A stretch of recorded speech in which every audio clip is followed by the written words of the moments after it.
Va. Pues eso, nada, vamos a ver el tema 2.2, o sea, como la segunda parte, ¿no?, de lo que sería el desarrollo del niño de los 6 años a los 16 o hasta la adolescencia, ¿no? Fijaos, igual nos vamos a guiar por las etapas de Piaget. Sabéis que vimos también las etapas de Piaget del niño de 0 a 6 años, ¿no? ¿Cuáles vimos? La etapa sensoromotora de 0 a 2 años y la etapa preoperacional de los 2 a los 6 años. Ahora vamos a ver la etapa de las operaciones concretas y de las operaciones formales. Fijaos, una de las críticas que se le hace a Piaget es que parece que el tema de las etapas es algo así como que si estás en una etapa u otra, es como que parece que tienes un desarrollo cognitivo inferior a cualquier otra persona.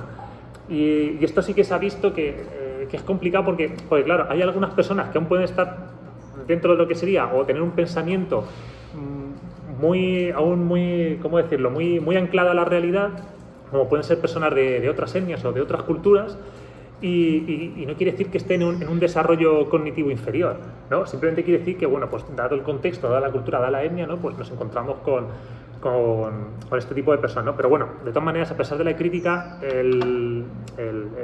esta división de estas fases, pues sí que nos ayuda. Voy a poneros un momento un pequeño PowerPoint para que veamos algunas cosas, ¿no? Porque sí que vamos a empezar con los cambios físicos, ¿vale? Como sabéis, de los 6 a los 16 años, pues uno de los cambios, uno de los principales factores o elementos que de alguna manera totalizan, ¿no?, el desarrollo en esta edad es el paso de la niñez a la adolescencia, ¿no? Que, como sabéis, es una etapa de muchos cambios y de cambios bruscos, ¿no? Tanto físicos como psíquicos como fisiológicos. Bueno, pues eso, junto al desarrollo en cambio de las estructuras cognitivas, ¿no?, como vamos a ver, bueno, pues el hecho más significativo de esta etapa es los cambios que se dan en los adolescentes y sobre todo la madurez sexual. Esta madurez se produce por la liberación de las gonadotrofinas que se producen en la hipófisis, que la tenemos... No lo tenemos aquí. Ya. Perdón, a ver un momento. ¿Se ve bien? Sí. Vale. Pues, bueno, un poco de fisiología, de anatomía, ¿no? Este desarrollo, ¿no?, se produce por la liberación de las gonadotrofinas que se produce en la hipófisis, que lo tenemos ahí. La hipófisis o la glándula pituitaria es la glándula que se sitúa en la base del cráneo que, junto con el hipotálamo, regula ciertas funciones fisiológicas del cuerpo, como el embarazo o la maternidad, ¿vale? Esto también tenerlo en cuenta, ¿vale? Bueno, esta gonadotrofina se estimula las gónadas sexuales, produciendo los cambios que se observan en la adolescencia.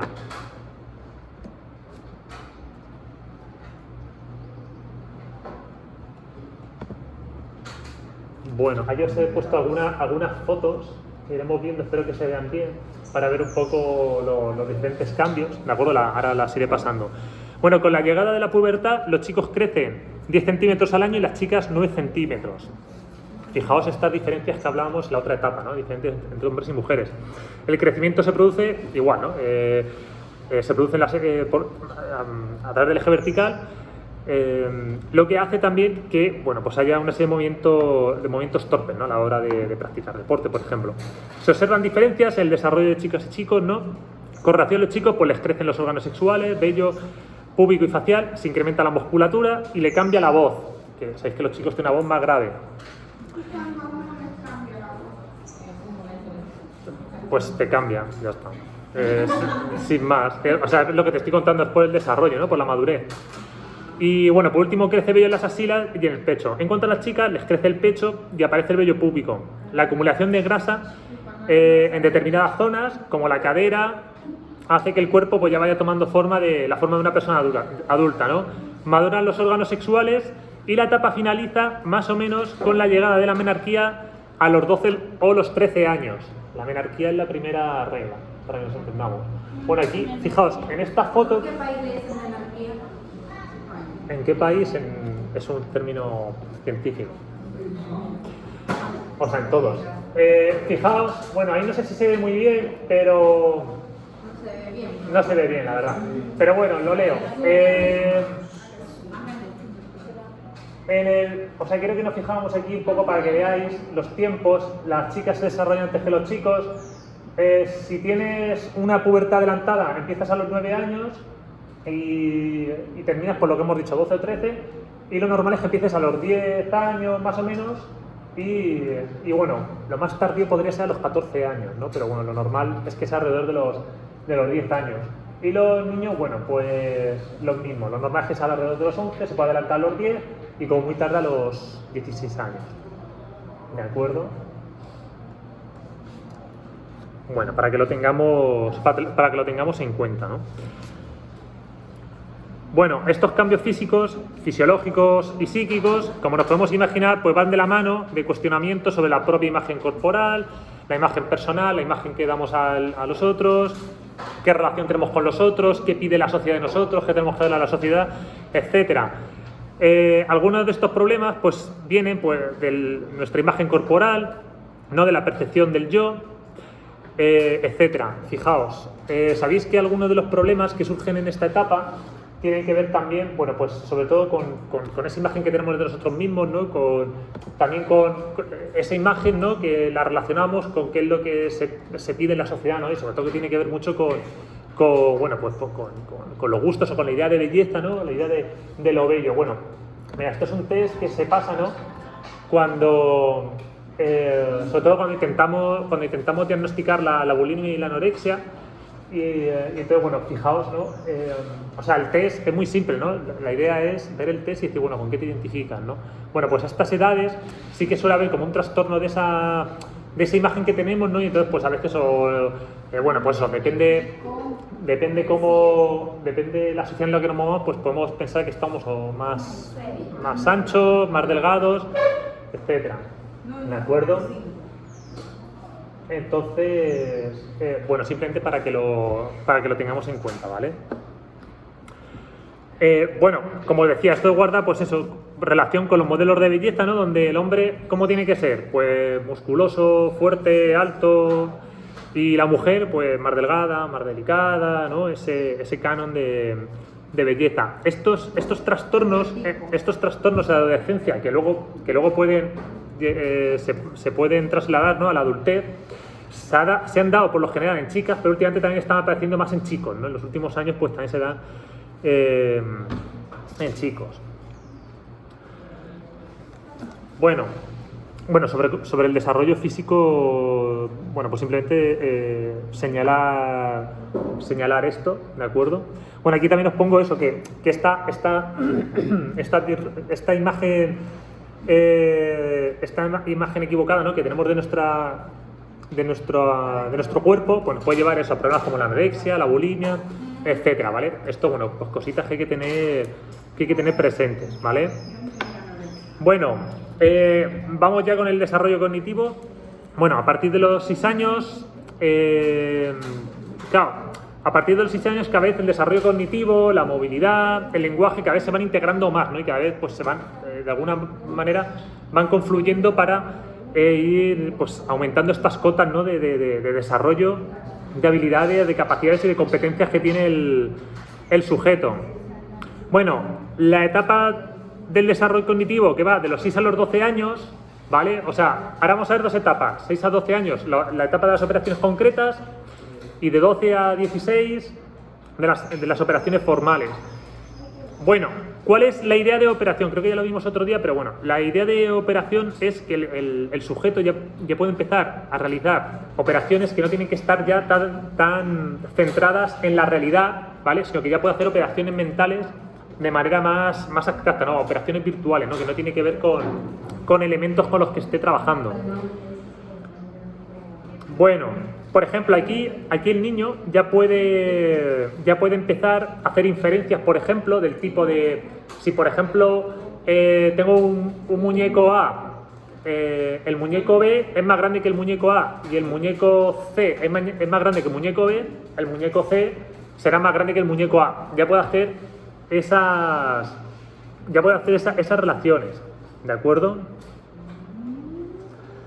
Bueno, nada, comentar que para Piaget sí que él entiende que para explicar esta relación, ¿no?, del desarrollo cognitivo hace falta que todo este desarrollo se base en una etapa anterior, ¿no? O sea, la etapa de las operaciones concretas se basa en la etapa preoperacional. Y este desarrollo se produce por un equilibrio, esto es importante, por un equilibrio entre el sujeto y el medio, ¿de acuerdo? O sea, el sujeto se está constantemente adaptando al medio en un proceso dinámico, ¿de acuerdo? Bueno, el periodo de las operaciones concretas se caracteriza por un pensamiento basado en lo que se puede manipular, ¿vale? Y sobre lo que se puede hacer, pues una serie de operaciones como razonamientos aditivos o multiplicativos, utilizando la reversibilidad, la reciprocidad o la inversión, ¿de acuerdo? Es toda esa serie de operaciones. Aún no puede utilizar, ¿sí? Operaciones concretas se basaban en las operaciones que el niño puede realizar con las cosas que toca, con las cosas que ve, ¿de acuerdo? O sea, aquí está haciendo como esa transición ya al pensamiento abstracto, donde ya sí que no necesita las cosas, porque ya tiene una idea conceptual, ya tiene una imagen de lo que está trabajando, pero aún sí que necesita tener a la vista determinados elementos con los que va a trabajar, ¿de acuerdo? Si no, no puede operar, ¿no?, de alguna manera. Bueno, se produce, bueno, lo que hemos comentado antes, ¿no?, de este egocentrismo. Bueno, poco a poco se va produciendo esta descentralización, tiene otros puntos de vista, puede inferir la realidad frente al conocimiento de lo que ve ante sus ojos y entiende que las situaciones ya se pueden revertir, ¿no? Por ejemplo, entiende que si en una bolsa se mezclan caramelos con canicas, pues los puede ir separando poco a poco. Antes no podía, ¿no? O antes le costaba, ¿no?, hacer esa separación.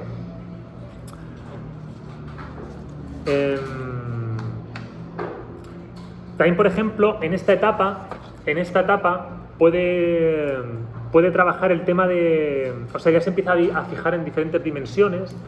Y en esta etapa también hay un experimento, ¿no?, que es el experimento de verter un líquido en un recipiente u otro, ¿no? Por ejemplo, en esta etapa, si tenemos agua en una botella larga y le echa el contenido en un vaso más ancho, antes creía que el agua había cambiado. Ahora ya no, ahora ya entiende que la misma cantidad de agua puede estar en un recipiente menos ancho y más alargado y en uno que sea más ancho y más bajito, ¿de acuerdo? Esas cosas ya las empieza a entender. También, fijaos, os he puesto aquí, también entiende que hay una conservación, ¿no?, de los elementos. Por ejemplo, antes, si tú le presentas esta imagen de aquí a un niño, la imagen del medio, piensa que hay más puntos negros que blancos. Ahora ya no, ahora ya puede hacer esa relación, ¿no?, de los elementos y decir, no, mira, están los mismos elementos, ¿no? Igual que con la longitud, ¿no? Si le presentas esta barra, igual podría pensar que de abajo es más alta, ¿no?, porque atraviesa por la derecha, o la de arriba es más alta, y ahora ya no, ya empieza a entender que las longitudes se mantienen, ¿de acuerdo? Bueno, en esta etapa crece la velocidad de procesamiento, empieza a automatizar una serie de tareas, y esta automatización, bueno, pues hace que las tareas, pues, cada vez las vaya haciendo bueno, con mayor soltura y mayor destreza, ¿no? Igual, esta mayor velocidad de procesamiento y automatización de las tareas también tiene que ver con esa apertura que tiene del medio, ¿no?, y con esas habilidades que va cogiendo. Ya no tiene que tener la atención tan puesta pues a la hora de andar o a la hora de hacer esto o lo otro, sino que ya puede pensar en otros elementos. Bueno, creo que esto lo dijimos otro día, pero lo vamos a recalcar. La cognición no solo se apoya en las estructuras y procesos internos, ¿no?, del propio del niño, sino que también echa mano de lo que tiene a su alrededor, ¿no? O sea, que puede empezar a recordar, pues eso, ¿no?, que si su padre deja las zapatillas siempre en el mismo sitio, dirá, pues mira, las zapatillas están ahí, ¿no? O si me pongo las zapatillas para ir a hacer deporte, ¿no?, me pongo estas zapatillas, si me quiero hacer deporte voy a coger estas zapatillas que son las de deporte, ¿no?, y no las de pasear cualquier otra cosa. Bueno, antes de los 6-7 años ya pueden escribir de manera repetida, pueden realizar dibujos y a partir de los 7 años pueden redactar notas que le ayudan a memorizar y a recordar. A partir de los 6 años su atención, esto es muy importante, se vuelve más sistemática y no depende tanto de lo externo y son capaces de hacer pequeñas operaciones de análisis y síntesis. En cuanto a la recuperación de la memoria, bueno, esto lo hemos comentado, que puede utilizar el recuerdo de objetos, ¿no? O espacios familiares, ¿no? O sea, quiero esta pelota, pues ya sé que está ahí.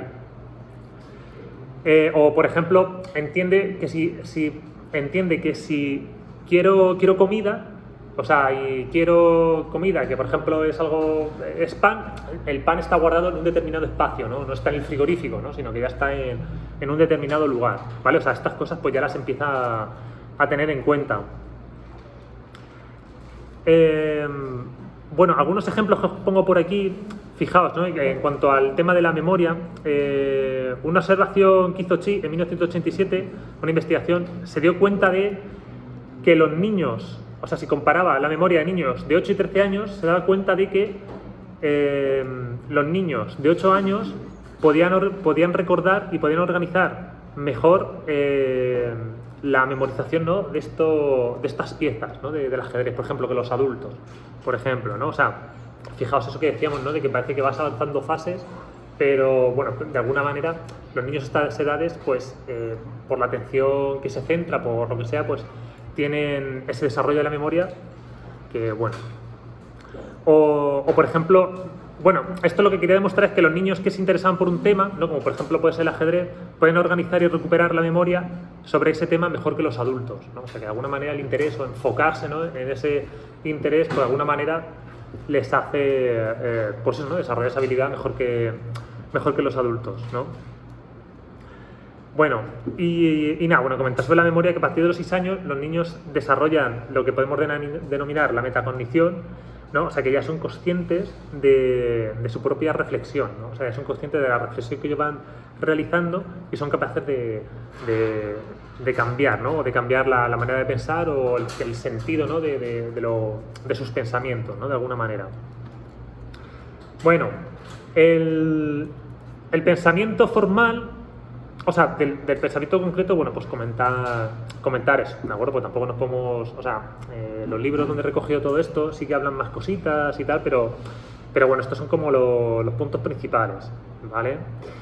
En cuanto al pensamiento operacional formal, bueno, se caracteriza, como hemos dicho, por la abstracción del pensamiento, ¿no? La acción del sujeto ya no está anclada a los objetos del entorno y ya bueno, eso, desarrolla esta memoria abstracta y desarrolla la capacidad hipotético-deductiva para establecer planes y comprobarlos, ¿no? O sea, ya en esta etapa ya puede establecer pequeños plazos, ya puede establecer pequeñas hipótesis, ¿no? Y entonces ir a los elementos que necesita, ¿no? para comprobarla, ¿no? Ya no es tanto por ensayo y error, ¿no? Si abro el grifo, sale agua, me mojo, no, sino ya tiene una serie de planes, claro, se va complejizando su mundo, pues ya la capacidad de ensayo y error ya no le resulta útil, ¿no? Y entonces de alguna manera, pues si quiere acceder a otras cotas de la realidad, a otras cotas de conocimiento, pues necesita ese pensamiento, ¿no? Bueno, como señala Inelder y Piaget, todo esto también lo he cogido del libro, que también os lo he compartido, el libro de Inelder y Piaget de 1955, de la lógica del niño a la lógica del adolescente, que si bien la primera parte hablan más de las investigaciones y es como más descriptivo, luego en la segunda parte, o lo que es la segunda parte del libro, sí que va más al grano, ¿no? de lo que es el desarrollo del adolescente. Bueno, también os invito a leer al menos esa parte porque sí que es interesante. Igual, en el libro que os comenté de 6 estudios no lo he puesto aquí, pero en las otras páginas está, de 6 estudios de psicología, también aparece todo esto, ¿vale? Bueno, para que veáis un poco pues de dónde sale todo esto, ¿no?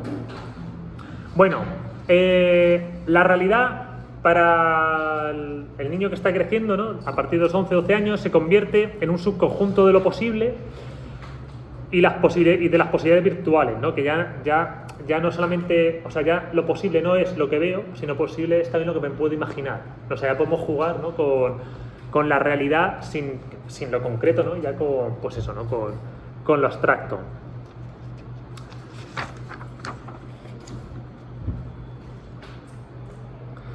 Lo que hemos comentado, ¿no? La hipótesis permite comprobar un hecho y que éste sea verdadero desde un punto de vista formal, ¿no?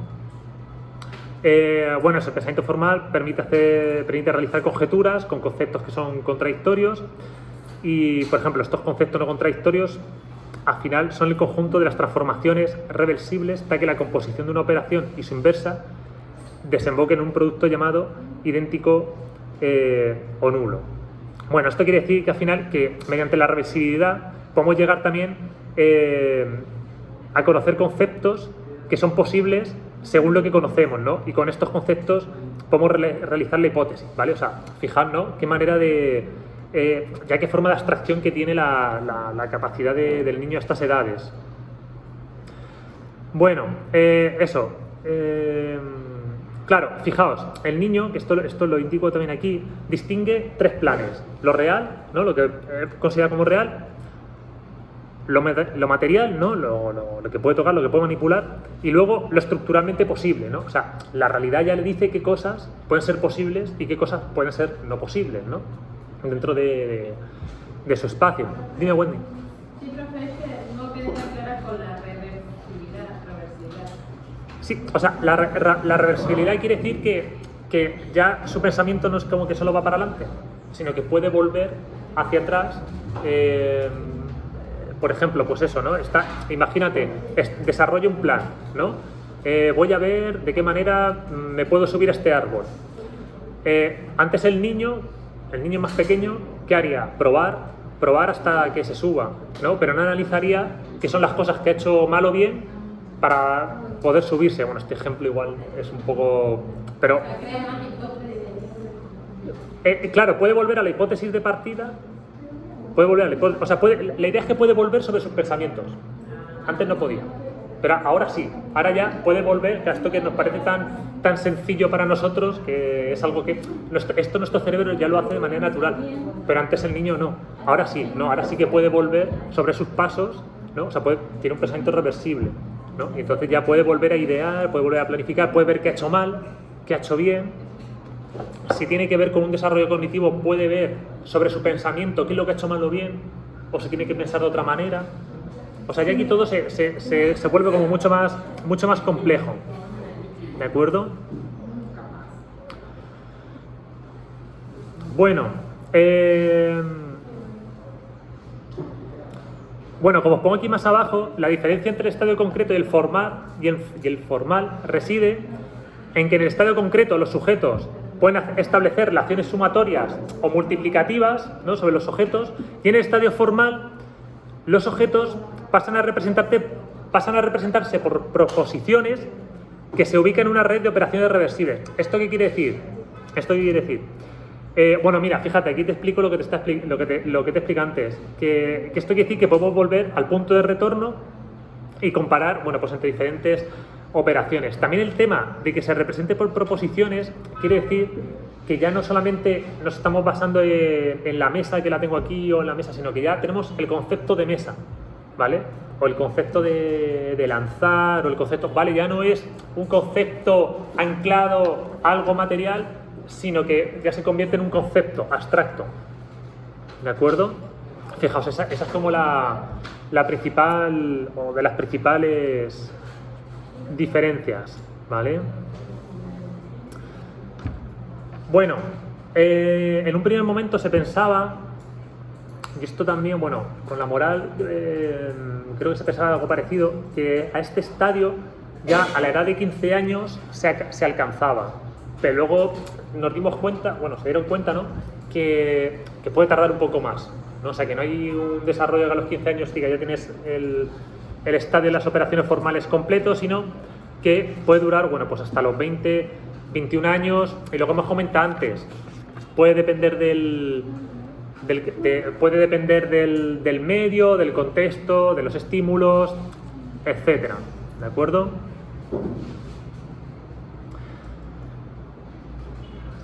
Bueno, bueno, aquí os pongo una serie de cositas que creo que me la voy a saltar para no hacer esto tan aburrido. Pero bueno, sale aquí hablo de aquí a continuación hablo de algunas teorías que surgen, ¿no?, en contra de la teoría de Piaget y tal, pero bueno, nos las vamos a saltar y vamos a ir directamente al desarrollo de la personalidad, ¿de acuerdo? Bueno, aquí os he colocado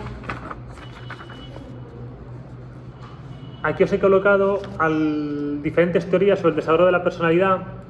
Por ejemplo, para Freud, de los 6 a los 12 años, supone la etapa de latencia, donde se supone que se mantienen latentes las pulsiones sexuales que luego se desplegarán en la adolescencia, ¿no?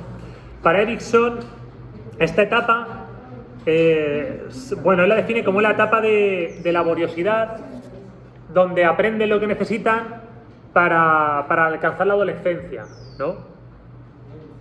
O sea, de alguna manera, aquí se van preparando para la adolescencia, ¿de acuerdo? Bueno,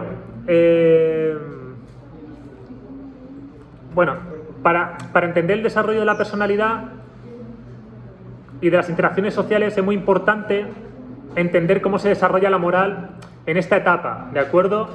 Y bueno, otra vez, volviendo a Piaget, que también tocó el tema del desarrollo de la moral, creo que conmigo visteis la otra vez, si lo recordamos, vimos también las etapas de Kohlberg, del desarrollo moral, también lo vamos a ver, pero bueno. Siguiendo a Piaget, él señala que este estadio, ¿no?, el de los 6 a los 12 años, es el estadio de la heteronormatividad, ¿no? O sea, pasa a depender de las normas y reglas que le imponen desde fuera, ¿de acuerdo?, a ser consciente de que hay una serie de normas que son justas, que son injustas, que son más apropiadas o desproporcionadas, ¿no?, según el contexto. ¿Os acordáis que vimos que el niño, cuando es más pequeño, depende de qué? Depende de su cuidador, de lo que dicen los mayores, ¿no? Y la moral y las reglas son las que dicen los mayores, las que dictan los mayores o la profesora, o sea, los cuidadores o la profesora. Aquí ya no, aquí ya bueno, pues se produce un cuestionamiento, ¿no?, sobre esas reglas, sobre esas normas, sobre esa moral que viene de fuera. Kohlberg habla de esta etapa, bueno, él habla que se pasa igual de la moral preconvencional a la convencional. Igual la preconvencional decía lo mismo, ¿no?, que se depende de las normas y moral de fuera. Y que esto, bueno, que se da alrededor de los 10 años. Y bueno, aquí Kohlberg ya señala que el sujeto puede establecer normas que favorezcan la convivencia, o sea que no tenemos por qué guiarnos por los principios morales que en general, ¿no?, sino que ya podemos establecer, bueno, pues una serie de normas, bueno, pues según el contexto, según, por ejemplo, si están en un juego, ¿no?, pues según las reglas de juego, ¿no?, lo que pensamos que es apropiado para el desarrollo del juego, ¿no?, o para que podamos jugar entre todos, por ejemplo. O sea, os hablo del juego porque esta etapa es muy importante, ¿no?, el tema del juego, además el juego es un momento como ¿cómo decirlo? O sea, sí que es un momento donde hay una serie de reglas y tal, pero donde los niños también se pueden manifestar de manera más natural, ¿no? No hay alguien que les esté, o sea, están corriendo, están saltando, no hay nadie que esté detrás de ellos, ¿no? Y entonces también es un momento como de apertura, ¿no? Entonces es un momento también, pues, a tenerlo en cuenta, ¿de acuerdo? Bueno, aquí os ponía, para diferenciar un poquito entre moral y ética, que a veces se suelen confundir, os ponía aquí que la moral se puede definir como esa escala de valores que tiene una persona, ¿de acuerdo? Y la ética la ética es el estudio de esa moral, ¿vale? O la ética sería el estudio de lo que puede ser de alguna manera absoluta, bueno o malo, ¿de acuerdo? Esa sería la ética, ¿de acuerdo? Entonces, bueno, podemos distinguir dos formas de acercarnos a la moral, ¿no? Entendiendo que existe una serie de valores universales o entendiendo que hay valores relativos a una comunidad y a un contexto, ¿de acuerdo? Bueno, pues simplemente hacer ese apunte sobre el tema de la moral y de los valores morales, ¿vale? También un poco para que... ¿El qué? La moral y la ética. moral, valores universales Sí. en un contexto No, no. determinado. La moral la podemos definir como esa escala de valores que tiene una persona.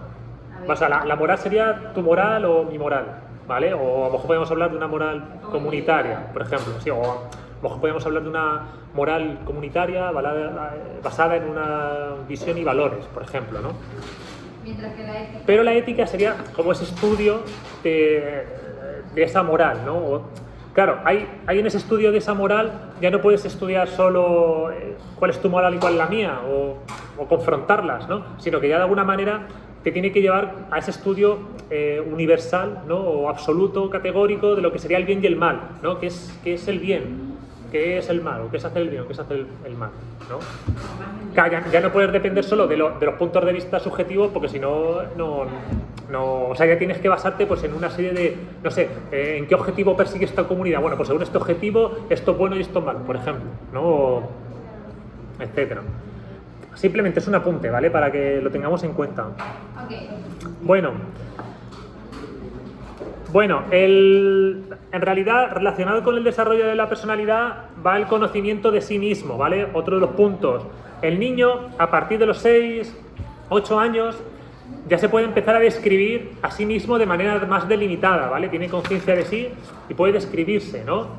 Puede decir si es más alto o menos alto que otras personas, etcétera. Y de los 8 a los 12 años, los niños van a tener una perspectiva más social. O sea, ya no solamente que me comparo para escribirme, sino empiezo a tener en cuenta, pues, qué me dicen los otros, ¿no? Qué me están diciendo de otras personas, qué me dicen mis padres, qué me dicen mis amigos, o qué me dice la sociedad, ¿no? Pues según la cultura en la que estemos, la sociedad, pues, qué es lo que me está diciendo. Bueno, desde los primeros años a los últimos, los niños tienen como percepciones más generales y simples, que de alguna manera pues se van complejizando y se van delimitando, ¿no? En relación a sí mismos. Bueno, claro, la percepción de sí mismo es más cambiante y más variada y concreta en un inicio, ¿no? O sea, claro, conforme vamos creciendo es como que vamos encontrando, de alguna manera, el niño va encontrando su lugar, y conforme vamos creciendo, nos acercamos a esa adolescencia, esta percepción ya empieza a ser más estable, más coherente, etcétera. A los 6 años esta percepción está más ligada al propio yo, es más absoluta, lo que hemos hablado del egocentrismo se mantiene, y conforme crece, esa percepción se hace más relativa al medio y más en la comparación con el resto. Con relación a la privacidad, que tiene con esa percepción del yo, ¿no? Aún a los 6 años presentan emociones y expresiones, ¿no? de carácter público, o sea, son, podríamos decirlo, más extrovertidos a los 6 años, y conforme van creciendo, de alguna manera, pues nos vamos dando cuenta, ¿no? de las reglas sociales que hay, ¿no? Y nos vamos dando cuenta, bueno, pues de cuáles son los estilos sociales, etcétera, pero de alguna manera nos vamos haciendo más reservados. Fijaos, a partir de los 11 años, los niños, las niñas, van cambiando sus preocupaciones sobre sí mismos y con relación al medio. Van cambiando sus preocupaciones sobre la diferencia de los roles, ¿no? que desempeñan en la sociedad, y sobre todo va aumentando la importancia de la imagen que los demás tienen sobre ellos, ¿de acuerdo? Fijaos, al principio de la adolescencia, el imaginario abstracto no está del todo conformado, y el adolescente no es capaz de relacionar esas dimensiones de su personalidad, ¿no? O sea, aún está en ese proceso de cambio, de controversia, ¿no?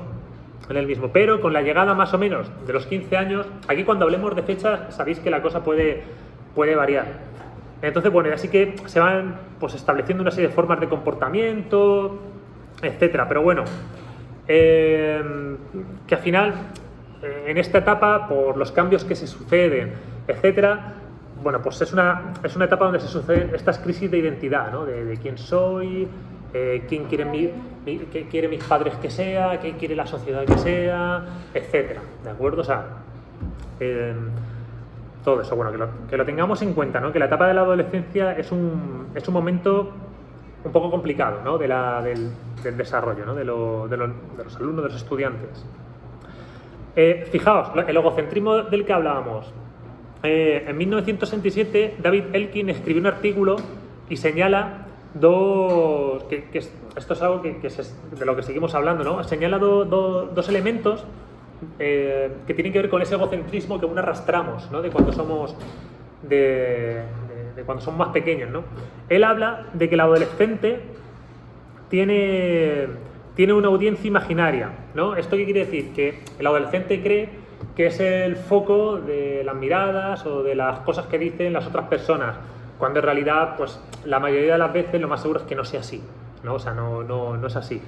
No sé si esto a vosotros os ha pasado, a mí me ha pasado, o sea, y de hecho a mí a veces me pasa, ¿no? Que me creo que, pero bueno, eso es algo que poco a poco, bueno, nos vamos deshaciendo de él, ¿no? Que nos pensamos que todo el mundo va a hablar de nosotros o va a poner el foco sobre nosotros y luego en realidad pues nuestra vida no le interesa a nadie, así de claro, ¿no? O sea, es que además es que es así, así de claro. Y luego el tema de la fábula personal. Esto también tiene que ver con el egocentrismo. La fábula personal tiene que ver con esa idea de que el adolescente se cree que las cosas que le pasan a él solo le pasan a él y no le pasan a nadie más. No me comprendes, no me entiendes, por mucho que te lo explico, etcétera, ¿no? O sea, es como que se cree que los desamores o los desengaños o cualquier cosa que le pase, pues solo le pasa a él y a ninguna persona más en el mundo, no solo él. ¿Y a Bueno, qué edad pasa eso? ¿al qué? ¿A qué edad pasa eso? No, esto bueno en la adolescencia. 14, 15 o bueno, o esto le puede pasar a la gente, ¿no? Bueno, claro, a ver, estas son cosas que en principio o surgen en la adolescencia, pero claro, si de alguna manera no las hemos trabajado o no las hemos desarrollado, no las hemos superado, pues puede que estas cositas nos persigan a lo largo de nuestra vida. Yo hay muchas veces que yo me he encontrado a lo mejor con amigos de la adolescencia, ¿no? O de la infancia y a veces van y me preguntan alguna cosa, me hacen algún comentario que ese mismo comentario que me hacían o me cuentan la misma cosa que me cuentan con 15 años, que me contaban con 15 años. Y yo digo, madre mía, si eso ya lo hemos superado.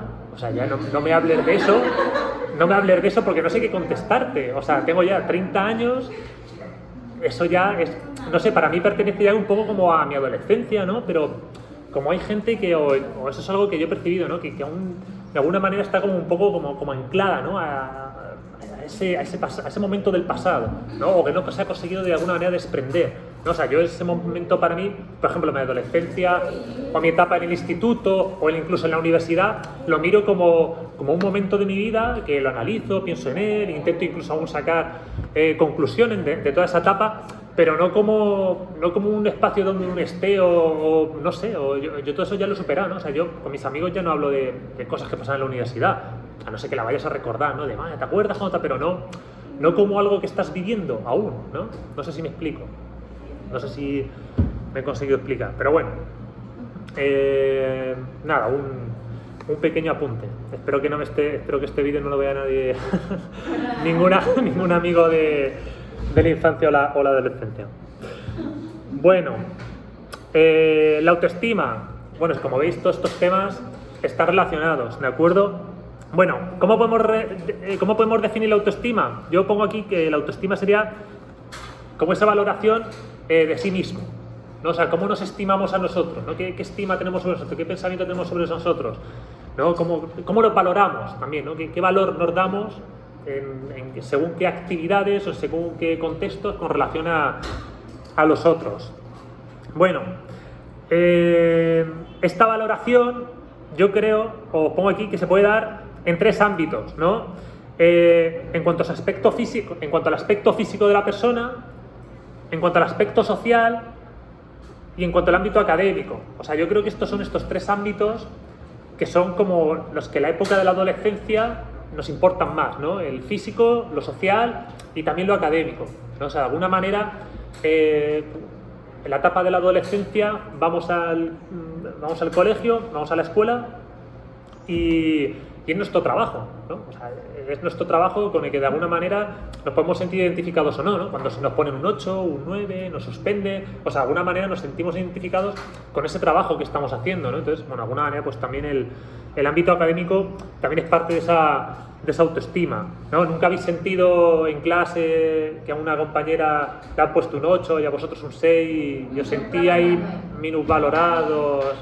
Pues puede ser, o sea, puede ser aquí o en el... No, incluso eso es algo que también nos sigue persiguiendo, ¿no? Que también os puede perseguir a vosotros, ¿no?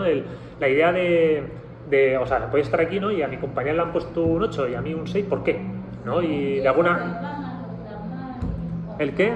Digo, y ahí se hacen relajo porque ellos van a reclamar. Sí, bueno, yo me refiero más al tema de que si ves que una compañera le han puesto más nota, de alguna manera tú puedes sentirte menos valorada, ¿no? De alguna manera te puedes sentir menos valorada que tu compañera, ¿no? Cuando en realidad a lo mejor esa nota, a lo mejor cuando ves el examen y lo comparas, dices, jolín, pues es verdad que me faltó esto o cualquier cosa. A lo mejor no tiene que ver tanto con ese valor que tú tienes, sino con un momento puntual del examen, que no tiene por qué totalizar el valor de lo que eres tú como persona, ¿me entiendes? Esa es la idea. Bueno, eso, lo que os pongo aquí, la tendencia de según qué características o rasgos físicos, obtener según qué calificaciones o pertenecer a según qué barrio, ¿no? O qué barrio, sí, o qué comunidad, que se encuentre pues más o menos, ¿no? de los cánones, de lo que se considera correcto, adecuado o bien visto, pues puede ser motivo de una baja o de una alta autoestima, ¿no? Bueno, os pongo aquí un elemento que lo hemos comentado alguna vez, pero sí que aquí creo que lo destaco más de manera directa. Una parte importante de esta autoestima tiene que ver con la familia, ¿de acuerdo?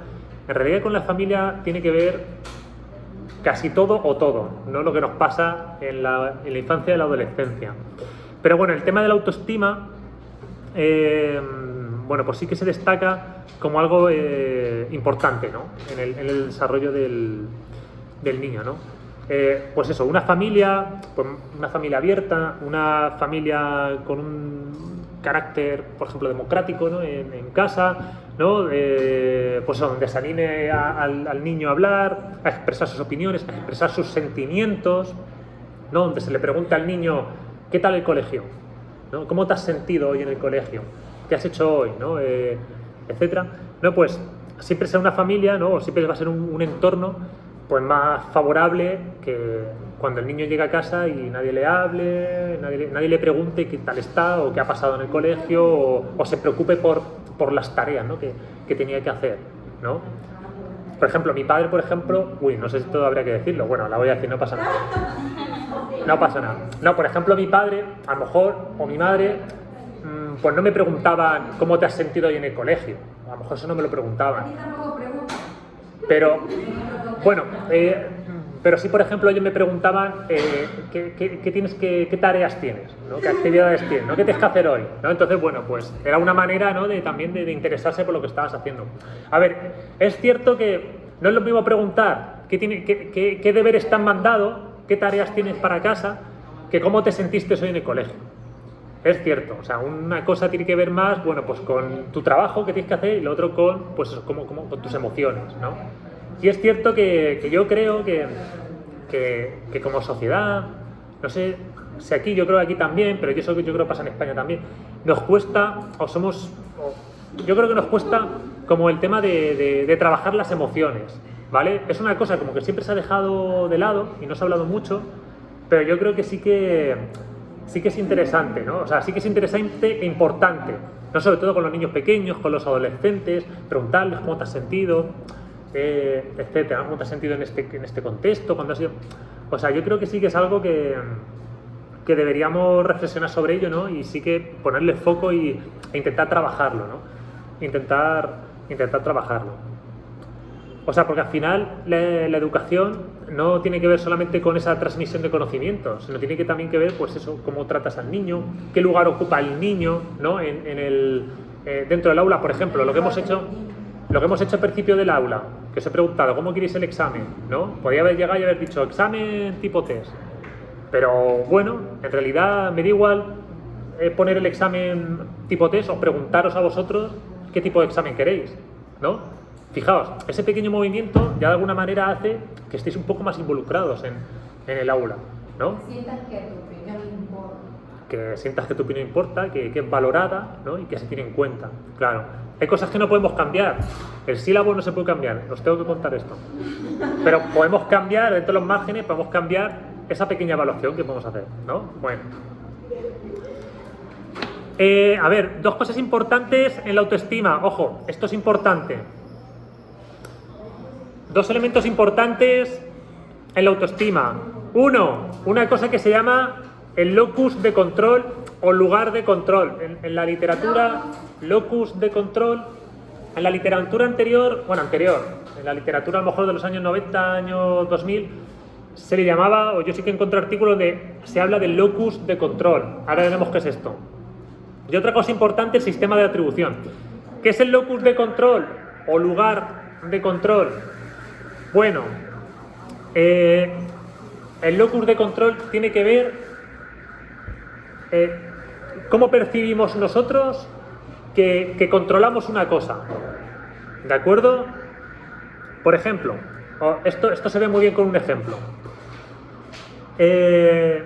Por ejemplo, si vosotros creéis que vuestros éxitos escolares dependen de que no tienes un lugar adecuado para estudiar o que al profesor te tiene manía, el locus de control sobre tu éxito escolar se ubica fuera de ti.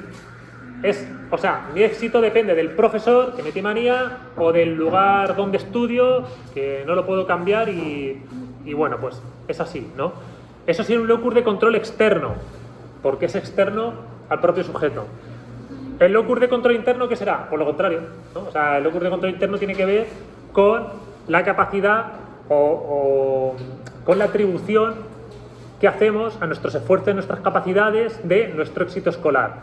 No es lo mismo pensar que hemos reprobado una asignatura porque el profesor me tiene manía o porque la asignatura es muy difícil, con la idea de que no nos hemos esforzado o que creemos que lo podemos hacer mejor.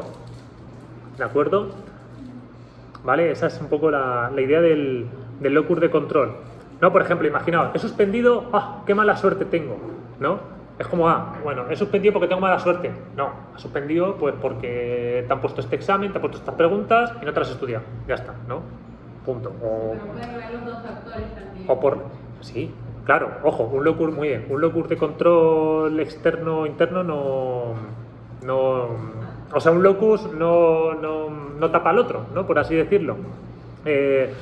Claro, pero sí que cuando se investiga el locus de control, sí que se intenta como forzar a la persona a que te diga a qué atribuye más, o a lo externo o a lo interno. Ojo, ahí es donde viene, entonces ahí, en esa decisión que tiene la persona dice, bueno, ¿a qué lo atribuyo más, a lo interno o a lo externo, no? Entonces ahí donde al forzar eso puedes ver pues cuál es ese locus.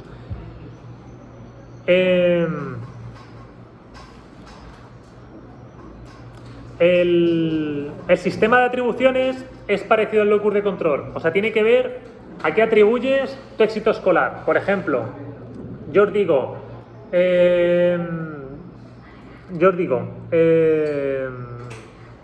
por ejemplo, si te pregunto, lo tengo aquí escrito, si te pregunto ¿a qué atribuyes tú malas notas? Os pregunto, ¿a qué atribuís vuestras malas notas? Y vosotros me podéis decir que al profesor y a los recursos escolares, ¿no? Por ejemplo, ¿no? Al profesor y a los recursos que utiliza. Bueno, pues de alguna manera ese sistema atribucional, ¿con qué tiene que ver? Con el centro escolar, ¿no? Que es donde está el profesor y donde están los recursos, ¿no? Como hay más los recursos, más el profesor, he suspendido, ¿no? ¿A qué puedo atribuir mi fracaso escolar? Al contexto donde vivo. Bueno, pues sería un sistema de atribución a la familia, a la comunidad, al barrio, etcétera. ¿De acuerdo? Es simplemente a qué atribuimos Cierta consecuencia. bueno, las causas. La causa de mi fracaso. ¿Cuál sería la causa de mi fracaso? El profesor, el centro escolar, los recursos. Hombre, claro, el profesor es lo primero. Fijaos, en la investigación de mi tesis doctoral, que de hecho esto es un artículo que publiqué aquí en la revista Hallazgos, tranquilo, no voy a hacer que lo leáis, ahí evaluaba el sistema de atribuciones y por lo general los estudiantes solían atribuir el fracaso, si no recuerdo mal, creo, o sea, había como una atribución externa, no era algo así como, bueno, esto depende de algo externo a mí, ¿no? Los profesores echaban la culpa a los estudiantes, aunque yo creo que los estudiantes, si no recuerdo, luego voy a traer ese dato, creo que los estudiantes sí que ponían el foco sobre sus capacidades y esfuerzo. Luego podemos ver ese dato, que ahora lo estoy recordando de cabeza. Bueno, ya estamos terminando. Vale, el tema de... Vale, bueno, el tema de las emociones, aquí os pongo que conforme el sujeto va creciendo, pues es más capaz de regular sus emociones. De alguna manera, en esa etapa de crecimiento, en un primer momento, 6, 7, 8, 9 años, ese consuelo pues puede venir por parte de los padres y madres, pero poco a poco, conforme vamos creciendo, estas emociones se tienden más a compartir con el grupo de amigos, ¿vale? O sea, conforme vamos creciendo, pasamos del núcleo familiar a ese grupo de amigos, ¿de acuerdo? Creo que ahora vamos a hablar un momento de eso. Bueno, en cuanto al tema del género, el sexo, la verdad es que es un tema complejo, complicado, que además últimamente con todo esto de las teorías feministas y tal, se vuelve como a hacer una revisión, ¿no? de todos estos roles de género, etcétera, etcétera, ¿de acuerdo? Entonces, bueno, yo aquí lo que os he comentado, lo he sacado de los libros de referencia, ¿de acuerdo? Pero bueno, sí que es cierto que es un tema que os invito que si queréis echarle un vistazo o investigar un poco más, bueno, pues ya os digo que es un poco más complejo, ¿vale? Bueno,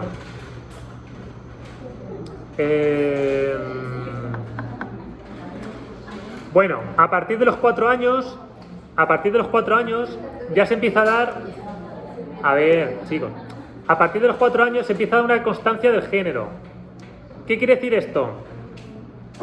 Que los niños ya saben, o sea, ya tienen constancia de si pertenecen al género masculino o femenino, ¿no? Y de alguna manera esto es algo estable y que no es fácil modificar, o a priori no se puede modificar, ¿de acuerdo? Esto es bueno, pues la idea, ¿no? Los 4 años. A partir de estas edades, 4, 5 años, 6 años, ya se empiezan a interiorizar los roles y prejuicios de género, ¿de acuerdo? Pues eso, ¿no? O sea, roles y prejuicios de género es a qué atribuimos, a qué género, ¿no? Por ejemplo, pues las mujeres, ¿qué se supone que hacen? Están en la casa, cuidar de los hermanos, bailar salsa o ballet, ¿no? Y los niños, ¿qué es lo que hacen? ¿No? Las niñas se maquillan, ¿no? Y los niños, ¿qué hacen? Juegan a fútbol, no sé, juegan a juegos de acción, no sé, se viste con vaqueros, no sé, esos roles, esos prejuicios de género, ¿de acuerdo? O sea, eso es algo que ya se empieza, que a partir de esas edades ya lo empiezan a entender y lo empiezan a asimilar, ¿de acuerdo? El papel de la niña y el papel del niño, ¿vale? O sea, esto que lo tengamos muy claro, ¿de acuerdo? A partir de los 8 o 9 años se empiezan a volver más tolerantes y se empieza a ver cómo pueden romper con estos estereotipos, lo que hemos visto antes. Empiezan a preguntarse, ¿por qué esto es así? ¿Por qué si soy niña tengo que bailar y no puedo jugar a fútbol, ¿no? Por ejemplo. Bueno, aquí os pongo, ¿no?, que la mayor tolerancia, ¿no?, en la que viven nuestras sociedades, o la mayoría de nuestras sociedades, hace que aparezcan personas con un equilibrio de estos estereotipos, ¿no?, del género masculino, algo que denominamos como androginia psicológica, ¿no? O sea, ya exista pues un equilibrio, ¿no?, entre qué se supone que tienen que hacer las mujeres y los hombres, ¿no? O sea, ya cada vez pues se difumina más cuáles son esos roles, ¿de acuerdo? ¿Cómo se llama, profe? Androginia psicológica.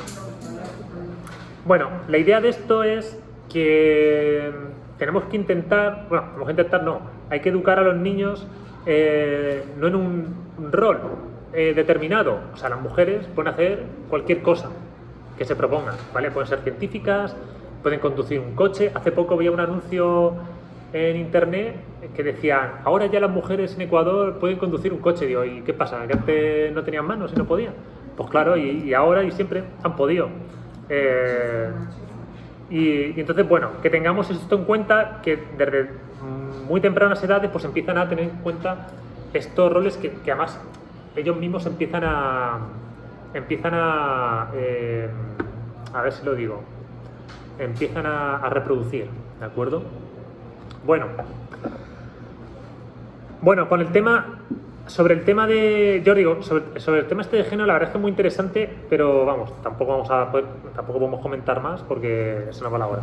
Pero yo os invito a que sigáis un poco, sobre todo a las mujeres, que sigáis, bueno, a mujeres y también a Darío, ¿no? A todos, que sigáis investigando un poquito, ¿no? Sobre todo el tema del feminismo, las corrientes feministas, etcétera, etcétera, porque es además un tema yo creo que muy interesante, la verdad. Bueno, el tema de la amistad y la autoridad. Hasta los 8 años entienden que la amistad es unidireccional. Él es mi amigo porque se sienta conmigo en clase, es mi amigo porque me deja los colores, ¿no? Pero a partir de los 8 años ya se empieza a brotar un sentimiento compartido. Es mi amigo porque nos gusta el fútbol y jugamos juntos a fútbol, ¿vale? Ya no solo esta relación de más contiguidad, más cercanía. Bueno, eso, y a partir de los 10-11 años podemos encontrar amistades basadas en la empatía, la escucha, la apertura de sentimientos, ¿no? Y bueno, y conforme vayan creciendo, ¿no? Bueno, esta autoridad, la autoridad de los 6 a los 9 años depende más de la posición de fuerza física o social. De los 9 a los 10 la autoridad depende más bien de las relaciones de liderazgo o del mayor o menor conocimiento que se pueda tener sobre algún tema, ¿de acuerdo? Bueno, ya queda nada, una carilla. Lo último, las relaciones sociales. En cuanto a las relaciones sociales, vamos a ver dos cositas, el juego y las interacciones agresivas.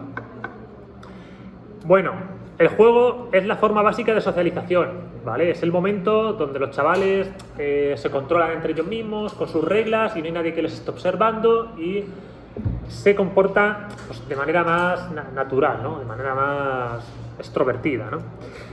Hasta los 5 años no comprenden todo el uso de reglas y utilizan reglas básicas, ¿no? Pero a partir de los 8 años sí que empiezan a imponer una serie de reglas por organizar el juego, los jugadores, todo lo que de alguna manera permita que se pueda jugar, ¿no? O sea, la idea es, vamos a jugar. En etapas anteriores puede llegar algún niño que diga, mira, si no se juega así, pues ya está, no se juega, ¿no? Reviento el juego y fuera, me llevo la pelota y fuera. Pero en estas edades ya la idea es, vamos a ver de qué manera nos organizamos para jugar. Bueno, el tema de las conductas y de las interacciones agresivas, que es un tema que también hay que tenerlo en cuenta por todo el tema del bullying, etcétera, bullying, y sabéis que ahora también se da el tema del ciberbullying, ¿no? El bullying que va más allá de lo que es el aula o lo que es el colegio. Y bueno, pues esto es algo que también hay que tenerlo en cuenta, ¿no? Se avanza de una conducta que es más agresiva físicamente a una que es más verbal, ¿no? Al principio los niños, pues si me has hecho algo y te pego, y ya conforme vamos avanzando, bueno, nos damos cuenta de que no podemos estar todo el rato pegándonos y de alguna manera el uso de palabrotas, ¿no? Malas palabras, pues también es una forma de agresión, ¿no? Que ya no tiene que ver tanto con que te quiero insultar por hacerte daño, sino con esa agresión psicológica, ¿no? O sea, voy a insultarte de manera que te haga daño psicológicamente, ¿no? Refiriéndome a tu madre o lo que sea, ¿no? Bueno, un tema a tener en cuenta sobre el tema de la agresión, pues sobre todo es el uso que hagan de la televisión o las redes sociales, ¿no? La televisión, redes sociales, películas, que se vean determinadas manifestaciones de violencia más o menos explícita. Hay una cosa que a mí me horripila cuando me subo a un autobús, y es que a veces en un autobús con niños te ponen una película de tiros y de sangre, que es como, madre mía, pon otra cosa, ¿sabes? No sé, otra cosa, da igual, pon una película de risa, pero no me pongas una peli de sangre y muerte. Y además hay veces que te las ponen a las 11 de la noche que te quieres dormir y ya no te dejan dormir. Bueno, un horror. Bueno, el tema es que la conclusión a la que se llega es que bueno, la violencia en televisión, en las redes sociales, es algo que está, o sea, es algo que está, que no nos vamos a deshacer de ello y casi se puede decir que es inevitable, ¿no?